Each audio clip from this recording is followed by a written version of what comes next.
నేనిక్కడికి రావడం నీకు ఇష్టం లేదని తెలుసమ్మా. శివగామి ట్రావెల్స్ విషయంలో, సింహాద్రి లోన్ విషయంలో నేను చేసింది తప్పని నాకు అర్థమైందమ్మా. నీ మనసు నొప్పించాను, క్షమించమని అడుగుదామని వచ్చానమ్మా. ఇక్కడ చూస్తే నీ మాటే లాగేసుకున్నాడు కదమ్మా పెదనాన్న. నిన్ను క్షమించానని ఒక్క మాట చెప్పమ్మా, నేనిక్కడి నుంచి ప్రశాంతంగా వెళ్ళిపోతాను. దిక్కులేని వాళ్ళని ఇంట్లోంచి పంపించేవాళ్ళని, దురహంకారంతో ప్రవర్తించేవాళ్ళని దేవుడు మాట పడిపోయేలాగా చేస్తాడని విన్నాను. నీకెందుకమ్మా మాట పడిపోయింది? నువ్వెవరి మనసు నొప్పించావు చెప్పు? అమ్మగారు ఎవరిని తిట్టారో, ఎవరు మనసు నొప్పించారో ఇప్పుడెందుకు? అలా చెప్పిన వాళ్ళ గొంతు పడిపోవాలి. వెన్నుపోటు పొడిచే వాళ్ళని తోడుగా పెట్టుకొని అమ్మగారు భోజనం పెట్టి పోషించారు. అమ్మగారి వలన ఎదిగిన వాళ్లే చాలా మందున్నారు. ఎవరైనా ఒక్కరు నాశనమైన వాళ్ళుంటే చూపించండి. శివగామి ఎవరినైనా ఏమైనా అంది అని నేను చెప్పానా? ఎవరిలా చేసుంటారో వాళ్ళకిలా అవుతుందని నేను చెప్పాను. దానికెందుకు అందరూ నన్నిలా అంటున్నారు? మీరేం మాట్లాడకండి. అమ్మగారు ముందు కన్నా బానే మాట్లాడతారు. మీకెందుకు దాని గురించి దిగులు? స్కానింగ్ రిపోర్టు త్వరలోనే వస్తుందన్నారు. అర్జున్ గారు తీసుకొస్తానని చెప్పారు. మీరే చూస్తుండండి. ఏంటమ్మా ఇది? ఎందుకిలా జరిగింది? పని పాట లేని వాళ్ళకి ఇక్కడేం పని? పక్కకు రండి. రండమ్మా, మీ పని చూసుకోండి. రండి.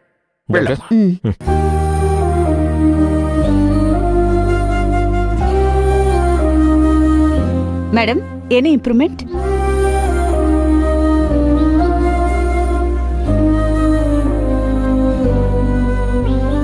రిపోర్ట్స్ అన్నీ బానే ఉన్నాయి. మీ బాడీ కండిషన్ ప్రకారం మీ గొంతు పోయే ఛాన్సే లేదు. మీ వోకల్ కార్డ్ కూడా బానే ఉంది. బ్రెయిన్ కి ఆక్సిజన్ సప్లై కూడా బానే జరుగుతుంది. కానీ మీకు మాట ఎందుకు ఆగిపోయిందో తెలియడం లేదు. మెడికల్లీ మీరు పర్ఫెక్ట్. All right. చూడండి డాక్టర్, ఎన్ని కోట్లు ఖర్చైనా పర్వాలేదు, శివగామికి మాట రావాలి అంతే. మీ వల్ల కాకపోతే చెప్పండి, ఫారెన్ నుంచి డాక్టర్స్ని పిలిపించి ట్రీట్మెంట్ ఇప్పిస్తాం. మీరు కొంచెం మూసుకుంటారా? మాకు తెలిసి ఏం చేయాలో. ఎవరండి ఈయన? నోటికొచ్చిందలా మాట్లాడుతున్నారు. మీరు అవన్నీ పట్టించుకోకండి. నువ్వు నాటకం ఆడుతున్నావని ఇక్కడున్న వాళ్ళందరికీ తెలుసు. అదేంటయ్యా అలా అంటావు? డాక్టర్ ముందే వేరే డాక్టర్ని పిలుస్తానంటే వాళ్ళు హర్ట్ అవరా? మీరు మాట్లాడండి. మీకేదో షాక్ అయి ఉండాలి.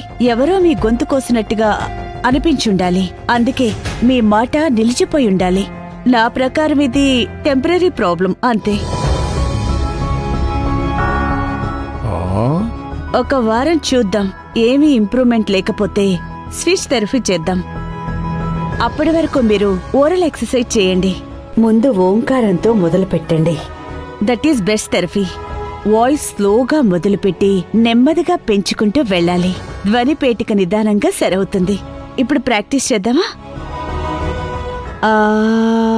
అనండి.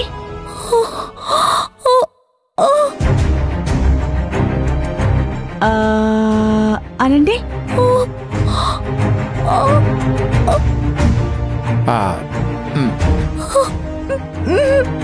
పర్వాలేదు, నెమ్మదిగా ప్రయత్నించండి.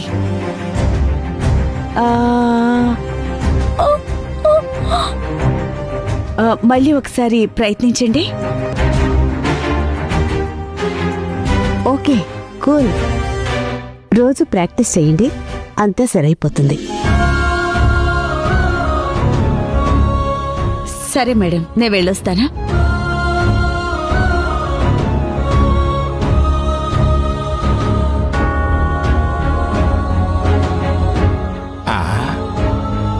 అమ్మా శివగామి, జాగ్రత్తమ్మా. ముందు మీరు ఇక్కడ నుంచి వెళ్తారా? సరే అమ్మా.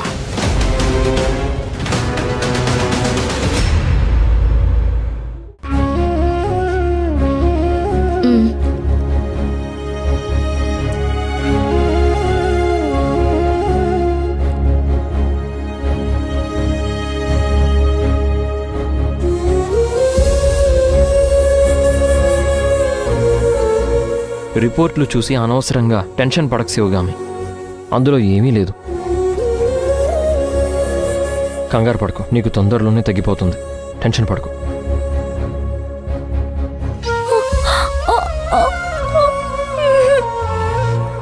స్లోగా ట్రై చేయి.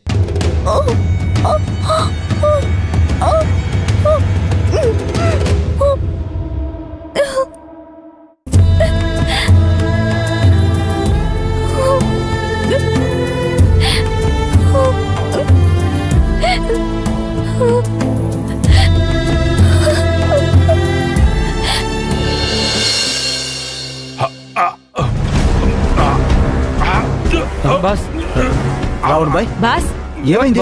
ఏమైంది బాస్? ఏమైంది రావణ్ బాయ్? రావణ్ బాయ్ బాస్ చెప్పండి. ఏమైంది బాస్? బాస్ ఏమైంది బాస్? ఆయుష వెళ్ళి మంచినీళ్ళు తీసుకురా. రావణ్ బాయ్, రావణ్ బాయ్ ఏమైంది బాయ్? ఏమైంది రావణ్ బాయ్? రావణ్ బాయ్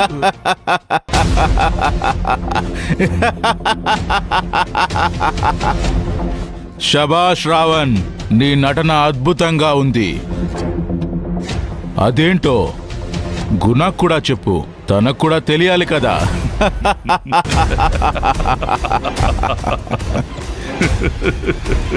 గుణ, బాలరాజు కాల్ చేశాడు. శివగామికి మాట పడిపోయిందంట.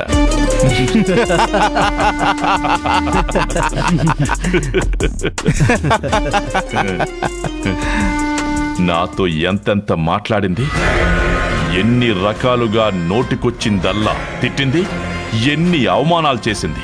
కత్తితో పొడిచిన గాయాలైనా మానిపోతాయి, కానీ మాటలతో పొడిస్తే ఆ గాయాలు ఎప్పటికీ మారవు.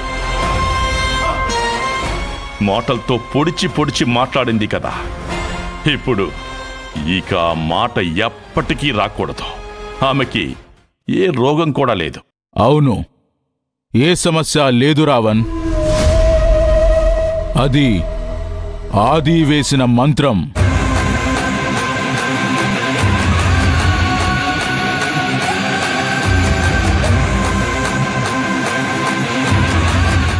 ఏం మాట్లాడుతున్నారు గురుజీ? అవును, నేను ఇంతకు ముందే చెప్పాను కదా, ఉత్తర దిక్కు నుంచి ఒక భయంకరమైన శక్తి ఉన్న వ్యక్తి వస్తాడని. అతను వచ్చేశాడు. అతడే ఈ ఆది. ఆది ఆది ఆది